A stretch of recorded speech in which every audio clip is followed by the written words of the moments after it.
Muy bienvenidos a la lección de la Escuela Sabática, el repaso de la lección número 7 que para esta semana se titula Bienaventurados los que creen. El texto de memoria lo encontramos en San Juan 20:29 y dice de la siguiente manera: Jesús le dijo, porque me has visto, Tomás, ¿creíste? Dichoso los que no vieron y creyeron. A lo largo del Evangelio de Juan, él presenta una diversidad de personajes que dan testimonio acerca de Jesús. He aquí el Cordero de Dios, que quita el pecado del mundo. Hemos hallado al Mesías, hemos hallado a aquel de quien escribió Moisés. Rabí, tú eres el Hijo de Dios, el Rey de Israel. ¿No será este el Cristo? Nosotros mismos lo hemos oído y sabemos que en verdad este es el Salvador del mundo. Señor, ¿a quién diremos? Solamente tú tienes palabras de vida eterna. Yo era ciego y ahora veo. Yo he creído que tú eres el Cristo, el Hijo de Dios, que ha venido al mundo. Aquí está su Rey. Yo no hallo delito en él. Señor mío y Dios mío. Es muy importante saber de que estos personajes San Juan en su Evangelio los cita para que nosotros, al creer que Jesús es el Hijo de Dios, creamos en Él y por medio de creer en Jesús podamos tener vida eterna y salvación en nuestro Señor Jesús.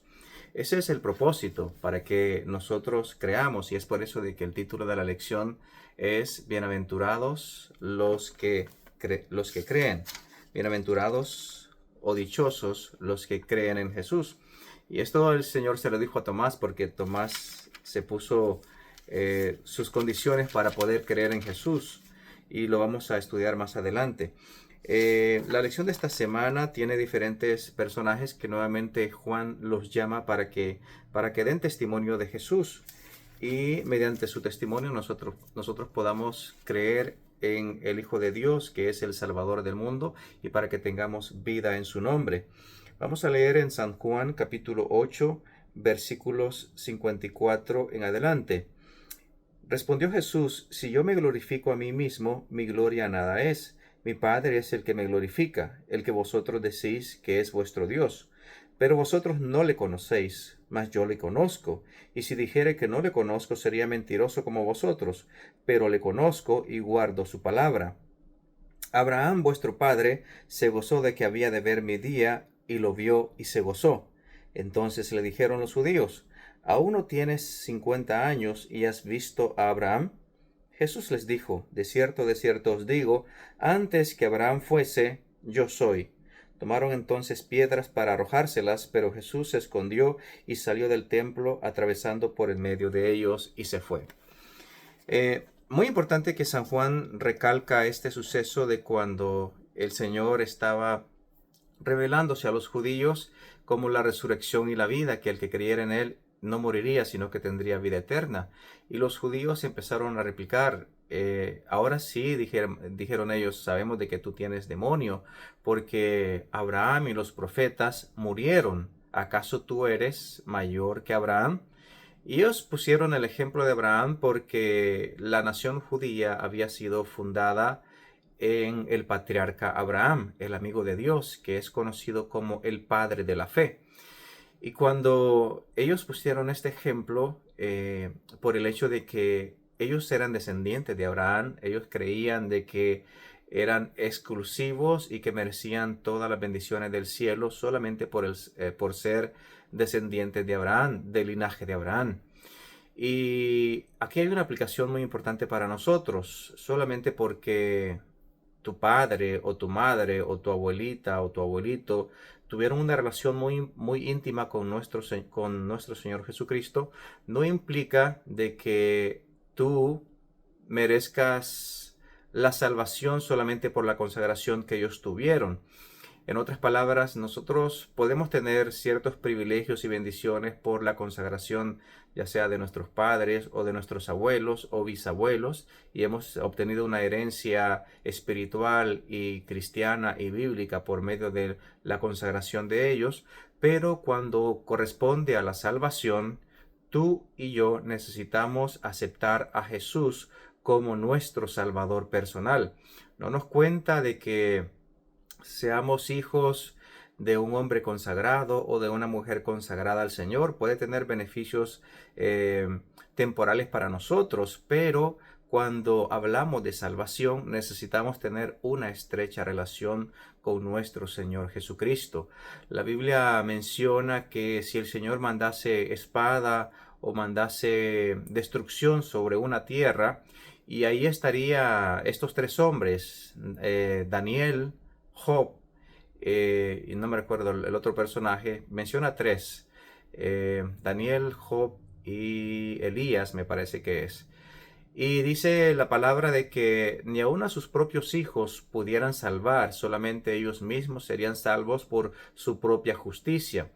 Porque nuevamente nosotros no podemos transferir nuestra relación con Dios a nuestra justicia que hemos adquirido aceptando a Cristo Jesús como nuestro Señor, como nuestro Salvador, a nuestros hijos o a nuestros nietos. Es muy importante que sí los instruyamos, y el Señor dijo de que Abraham les enseñaría a sus hijos y a sus nietos y a sus generaciones a que reverenciaran al Señor. Pero aquí estaba una nación que decía que eran descendientes de Abraham, el amigo de Dios, y el Señor le dice que Abraham se gozó de ver su día y lo vio y se gozó.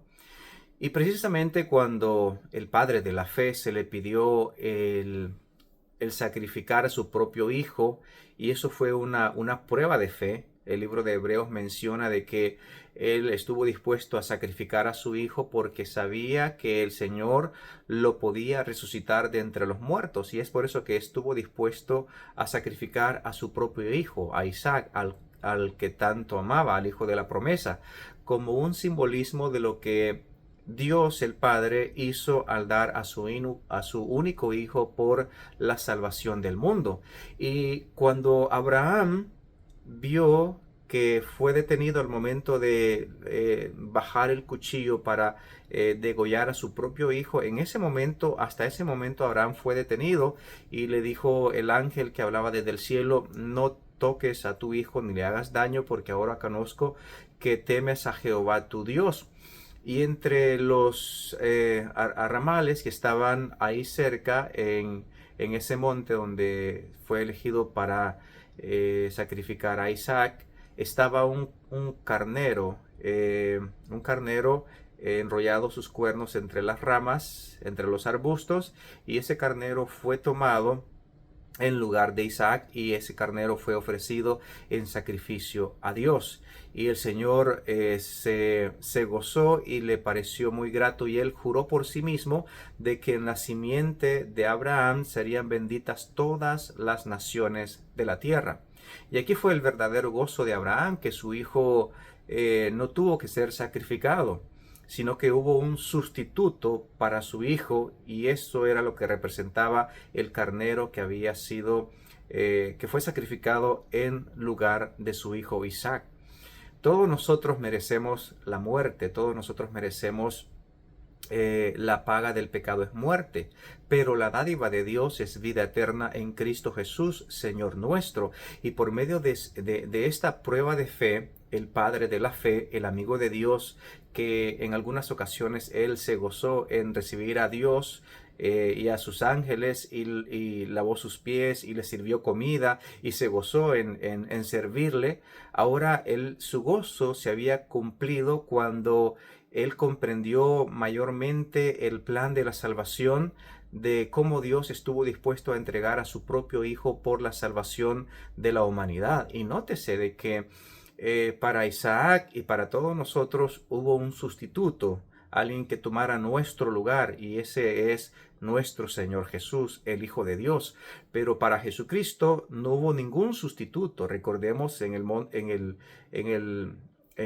jardín del Getsemaní, cómo el Señor Jesucristo rogó con lágrimas e imploró con temor reverente, y fue oído a causa de su humillación y su temor reverente en su súplica hacia el Padre: Padre, Padre, si fuese posible que esta copa pase de mí sin que yo la beba, pero no sea como yo digo, sino que sea hecha tu voluntad. Y un ángel del cielo descendió para confortarlo y para animarlo y para ayudarle a beber el amargo cáliz de la copa de la ira de Dios. Es decir, el Señor pedía que si hubiese otra manera de salvar a la humanidad, que él estaba dispuesto a pasar por alto la copa de la ignominia de la humanidad. Pero no hubo un sustituto para Jesús. El Señor descargó sobre Jesús la ira del pecado de toda la humanidad, y Él fue quien cargó sobre su cuerpo nuestros pecados sobre el madero. El que no conoció pecado, Dios lo hizo pecado por amor a cada uno de nosotros. Y aquí vemos el maravilloso plan de salvación, que la Escritura dice que el que no perdonó ni a su propio Hijo, ¿cómo no nos dará con él todas las cosas? Y es por eso de que solamente en el nombre de Jesús hay salvación. No hay otro nombre, ni en los cielos, ni en la tierra, ni debajo de la tierra, en quien podamos ser salvos. Solamente el Hijo de Dios, el Salvador del mundo, el Cordero de Dios, que fue llevado como Cordero al matadero, el Rey de los judíos, el Rey de Israel, el que tiene palabras de vida eterna, el que es la resurrección y la vida. Él es el único en el cual nosotros tenemos salvación. Y Abraham se gozó en ver su día, y lo vio y se gozó. Y los judíos le dijeron, pero apenas tienes, no has cumplido ni 50 años y has visto a Abraham. Y el Señor se reveló como lo que es, como Dios, que su vida no depende de ningún otro, porque Él les dijo, antes que Abraham fuese, yo soy. Él no dijo, antes que Abraham fuese, yo existo por una vida aparte de mí. Él dijo, yo soy, como cuando se le reveló a Moisés, cuando Moisés preguntó el nombre del Señor, o quién lo enviaría a libertar a Israel. Él dijo, dile a Faraón, yo soy el que soy. Y es por eso de que los judíos entendieron esta palabra, que solamente se refería para Dios mismo, y tomaron piedras para apedrear a Jesucristo, porque lo consideraron un blasfemo. Y aquí vemos la diferencia entre los descendientes de Abraham por la carne, que eran incrédulos, que no creían en la palabra de Dios, y cómo Abraham se gozó en ver los días de Cristo, y lo vio y se gozó. Abraham se gozó, pero los judíos estaban llenos de odio en contra del Salvador del mundo, en contra del Rey de Israel, en contra del Rey de los judíos, en contra del autor de la vida. Antes que Abraham fuese, yo soy, dijo el Señor, como quien tiene vida en sí mismo, como quien no depende de otra vida existente aparte de Él, porque Él es la resurrección y la vida. Él dijo, yo soy el camino, la verdad y la vida. A los suyos vino y los suyos no le recibieron. Y Abraham da testimonio también de la verdad de que Jesucristo es el Hijo de Dios, el Cordero que fue llevado al matadero por nuestros pecados. Muy bien, vamos a leer ahora en San Juan el testimonio de María, en San Juan 12 del 1 al 3. 6 días, vamos a leer del 1 en adelante. 6 días antes de la Pascua vino Jesús a Betania, donde estaba Lázaro, el que había estado muerto y quien había resucitado de los muertos. Y le hicieron ahí una cena. Marta servía y Lázaro era uno de los que estaban sentados a la mesa con él. Entonces María tomó una libra de perfume de nardo puro, de mucho precio, y ungió los pies de Jesús y los enjugó con sus cabellos. Y la casa se llenó del olor del perfume. Y dijo uno de sus discípulos, Judas Iscariote, hijo de Simón, el que le había de entregar: ¿por qué no fue este perfume vendido por 300 denarios y dado a los pobres? Pero dijo esto no porque se cuidara de los pobres, sino porque era ladrón, y teniendo la bolsa sustraía de lo que se echaba en ella. Entonces Jesús dijo, dejadla, para el día de mi sepultura ha guardado esto, porque a los pobres siempre los tendréis con vosotros, mas a mí no siempre me tendréis. Aquí vemos el testimonio de María Magdalena, como con un acto de amor, con un acto de agradecimiento, con un acto de simpatía para su maestro, ella vino a darle gracias por las bondades que había recibido de parte de Jesús. Recordemos de que María Magdalena era quien había sido rescatada de la muerte por medio del apedreamiento, cuando había sido encontrada en el acto mismo. Jesús dijo estas famosas palabras: el que esté libre de pecado, que tire la primera piedra. Y cuando todos se fueron, Jesús le preguntó a María, ¿dónde están los que te han condenado? Y María respondió, se han ido, Señor. El Señor le respondió, ni yo te condeno. Ahí había uno que no tenía pecado y que sí podía condenarla. Pero el Señor Jesucristo no vino a condenar al mundo, sino que Él vino para que el mundo fuese salvo por Él. Él no te condena, Él no me condena a pesar de que nosotros somos dignos de condenación y merecemos la muerte. Pero Él, lejos de condenarnos, tomó la condenación que te pertenece a ti y que me pertenece a mí, y Él la tomó sobre sí mismo para que por su muerte nosotros tengamos vida, para que por su justicia nuestros pecados sean totalmente perdonados por el sacrificio que Él hizo en la cruz del Calvario. Y Él la justifica y le dice, ni yo te condeno, vete y no peques más. Aparte de justificarla, el Señor también le dio el poder de transformarla por medio de su Santo Espíritu. El Señor no vino a salvarnos en nuestros pecados, sino de nuestros pecados. Una vez que la justificó, le habla también de la santificación. La santificó y le dice, vete y no peques más. Aunque la Escritura dice de que a María Magdalena es la mujer que el Señor le sacó 7 demonios, y el espíritu de profecía clara de que fueron en 7 ocasiones en las cuales ella fue encontrada en el acto de adulterio o de fornicación, pero que el Señor la perdonó en esas 7 ocasiones y la restauró. La Escritura dice que 7 veces caerá el justo, pero que 7 veces será restaurado. ¿Por qué el número 7? Porque el número 7 es sinónimo o es un símbolo de perfección. El Señor restaura perfectamente, el Señor santifica perfectamente, no hace una restauración a medias, no hace una restauración a 3/4 o a un 90%. Él restaura completamente la vida de una persona que cree en el nombre poderoso de nuestro Señor Jesús. La Escritura dice que el que comenzó la buena obra será fiel en completarla hasta el día de nuestro Señor Jesucristo. El apóstol San Pablo decía, no que lo haya alcanzado ya, ni que ya sea perfecto, sino que prosigo a la meta por el cual yo he sido llamado. Y él a un principio decía, miserable hombre de mí, ¿quién me librará de este cuerpo de muerte? Porque lo bueno que yo quiero hacer no lo hago, más lo malo que no quiero hacer, eso hago, pero ya no lo hago yo, sino el pecado que mora en mí.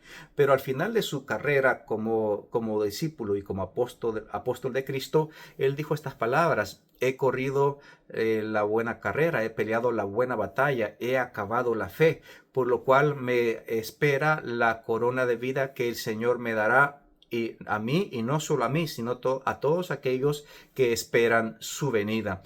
El Señor quiere de que tú y yo corramos la carrera de la fe, que peleemos la batalla espiritual de la fe, pero tomados de la mano de nuestro Señor Jesús, creyendo en que Jesucristo es el único que nos puede justificar y también santificar hasta el día que Él regrese por segunda vez y que podamos ser hallados sin mancha y sin defecto, porque ahora ya no vivimos nosotros, sino que Cristo vive en nosotros por medio de la fe en su palabra y por medio de la obra del Espíritu Santo. Esto era lo que había provocado el agradecimiento de María. Recordemos también de que su hermano Lázaro había muerto, ya estaba su cuerpo pudriéndose, ya estaba echando mal olor, y el Señor lo resucitó al 4º día de que estaba muerto. Cuando se ofreció una cena, porque también había sanado a un fariseo que tenía lepra, Marta servía, Lázaro estaba sentado a la mesa como un trofeo de los que el Señor rescató de entre los muertos. Y muchos judíos creían no solamente por la palabra de Cristo, sino por el testimonio viviente de uno que había venido de entre los muertos, Lázaro. Y en eso María llegó con una libra de perfume de nardo puro, de alto precio. Judas, cuando vio que se estaba derramando sobre los pies de Cristo y que María estaba llorando a los pies de Cristo y que enjugaba sus pies con sus cabellos que eran largos, dijo, ¿por qué no se vendió este perfume en 300 denarios, que era una cantidad de aproximadamente el salario de un obrero común de un año entero? Y la palabra de Dios dice que no era porque Judas tenía cuidado de los pobres o porque le importaran los pobres, sino que porque él era ladrón y sustraía de la bolsa que él tenía a cargo. Él tenía el puesto de tesorero y robaba de la bolsa, porque aquí vemos dos corazones totalmente opuestos. A pesar de que Judas era un discípulo de Cristo y había visto toda la maravilla del carácter de Jesús, su corazón seguía siendo egoísta y seguía pensando en él mismo y robaba de la bolsa que tenía él a cargo de las ofrendas que se recogían para el ministerio del Señor, porque el ministerio de Cristo era sostenido por ofrenda voluntaria de personas que le ofrendaban dinero para las necesidades básicas de él y de sus discípulos. Y aquí vemos el corazón agradecido de una mujer que había sido perdonada, había sido justificada, había sido santificada, a su hermano había resucitado de entre los muertos, no le importó derramar una libra de perfume sobre el cuerpo de Cristo cuando éste estaba en vida. Y digo esto porque Jesús mismo aclaró de que ella lo estaba ungiendo para el día de su muerte, que habían de ser 6 días después. Jesús fue crucificado en el día de la Pascua. Y en la fiesta de la Pascua eran precisamente 6 días antes de que sucediera la fiesta, el día de la crucifixión de nuestro Señor. Cuando el Señor Jesucristo murió, personajes como Nicodemo o como José de Arimatea dieron con gran pesar sus ofrendas de mirra y de incienso para ungir el cuerpo inerte y muerto e inconsciente de nuestro Señor Jesús. Las mujeres que llevaron sus ungüentos aromáticos también vieron que sus ofrendas ya no eran necesarias porque el Señor había resucitado. Pero aquí vemos a María, una mujer llena del Espíritu Santo, llena de agradecimiento, testificando de que Jesucristo iba a ser ungido como rey en el pensamiento de ella, pero también había recordado las palabras de Jesús de que él estaba pronto por morir. Ella lo ungió antes de ser ungido como Rey de Reyes y Señor de Señores. Y también lo ungió antes de que él muriera. El perfume que María dio y que lo dio como una ofrenda testificaba del propósito por el cual ella había hecho esa ofrenda, ese acto de amor y ese acto de agradecimiento para su Señor. Lo había ungido para el día de su muerte. Y por eso el Señor dijo que donde se predicara el Evangelio en todo el mundo, se iba a predicar de lo que había hecho esta mujer guiada por el Espíritu Santo. Y eso es lo que estamos haciendo hoy, cumpliendo la profecía de la palabra de Cristo. Estamos predicando de este acto de amor que María Magdalena ofreció a nuestro Señor cuando Él estaba aún en vida. Los actos de amor deben de hacerse cuando las personas están en vida. Muchas veces se otorgan costosas cajas de muerto o féretros, costosos ramos de flores, música para una persona que ya no siente, ya no ve, ya está muerta. Pero el acto de amor de María lo hizo mientras Jesucristo estaba aún en vida, y esto testificaba del propósito por el cual ella estaba dando testimonio de quién era Jesús, el que murió para salvarte a ti y para salvarme a mí, y también en el cual él también es conocido como Rey de Reyes y Señor de Señores. El testimonio involuntario de Pilato. Vamos a leer en San Juan capítulo 19, versículos 4 al 22. Hay otro texto también en San Juan 18:38. Dice: le dijo Pilato: ¿qué es la verdad? Y cuando hubo dicho esto, salió otra vez a los judíos y les dijo: yo no hallo en él ningún delito. Nótese que Pilato era un gobernador romano, era también un juez y no era judío. Él no había visto a Jesús en persona hasta que se lo llevaron. Había escuchado hablar de él, pero no había escuchado ningún sermón de Cristo. Y ahora él estaba dando testimonio como un gobernador romano de que no encontraba ningún delito en Jesús.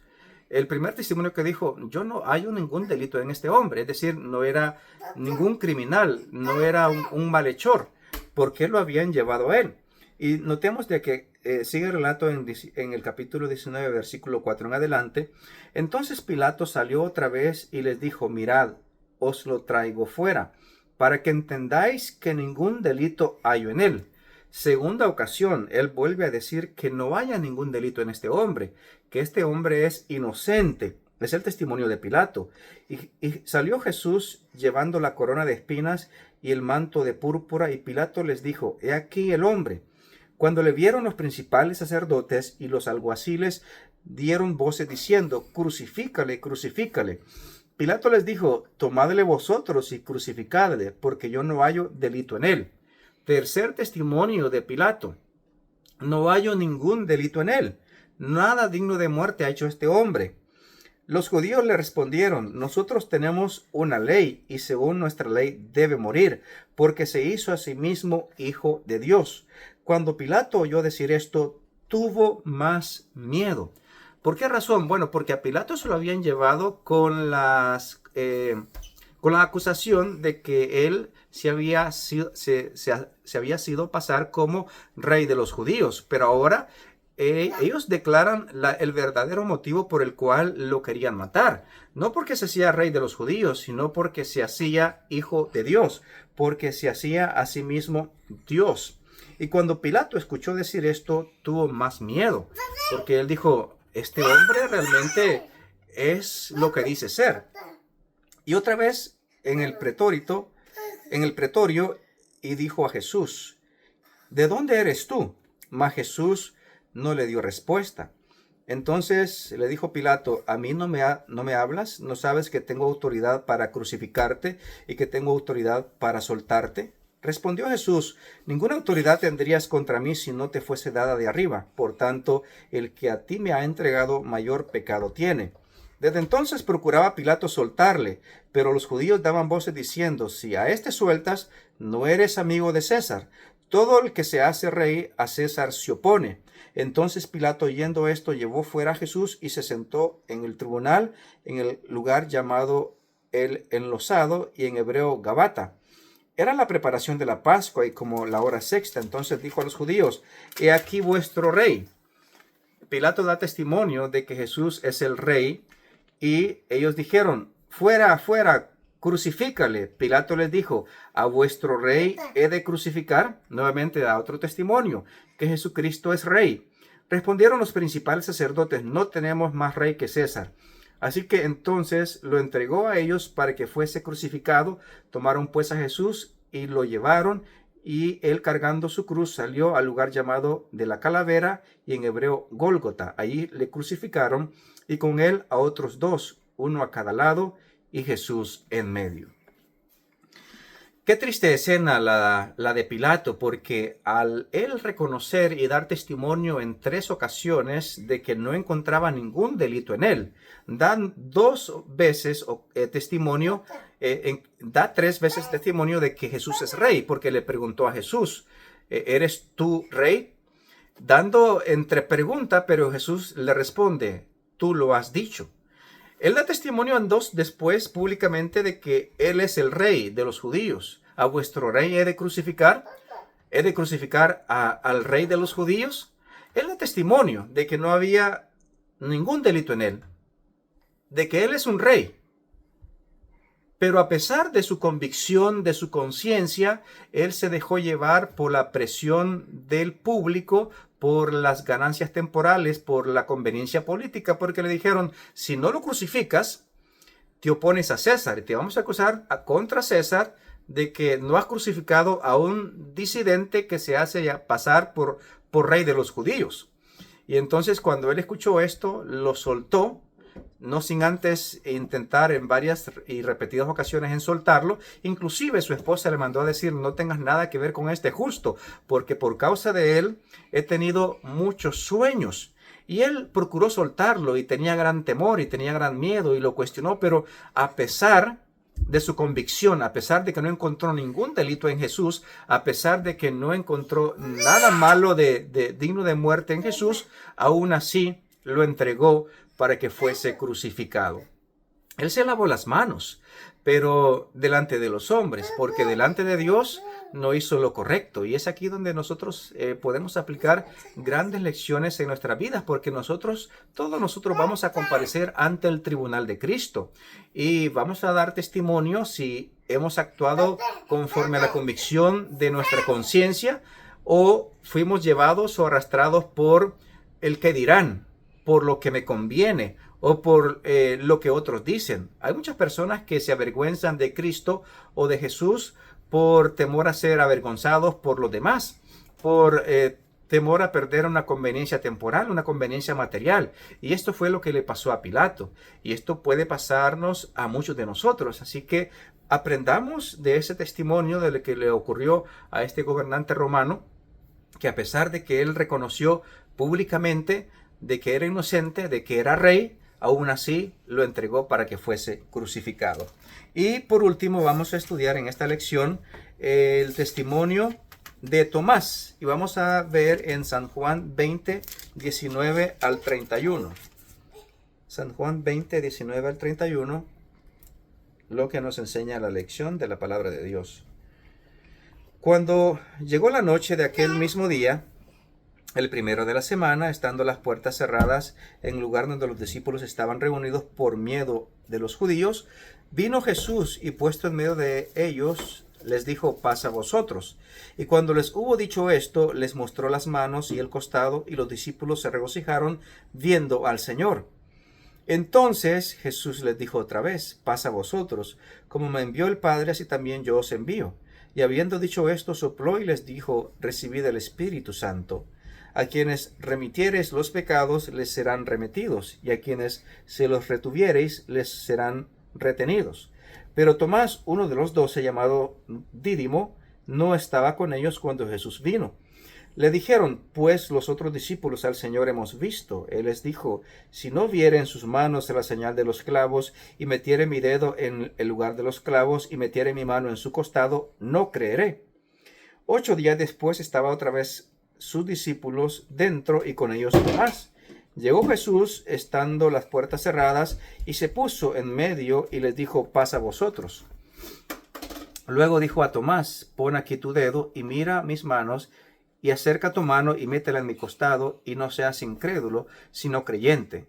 Entonces Tomás respondió y le dijo: Señor mío y Dios mío. Jesús le dijo: porque me has visto, Tomás, ¿creíste? Bienaventurados los que no vieron y creyeron. Hizo además Jesús muchas otras señales en presencia de sus discípulos, las cuales no están escritas en este libro. Porque me has visto, Tomás, ¿creíste? Bienaventurados los que no vieron y creyeron.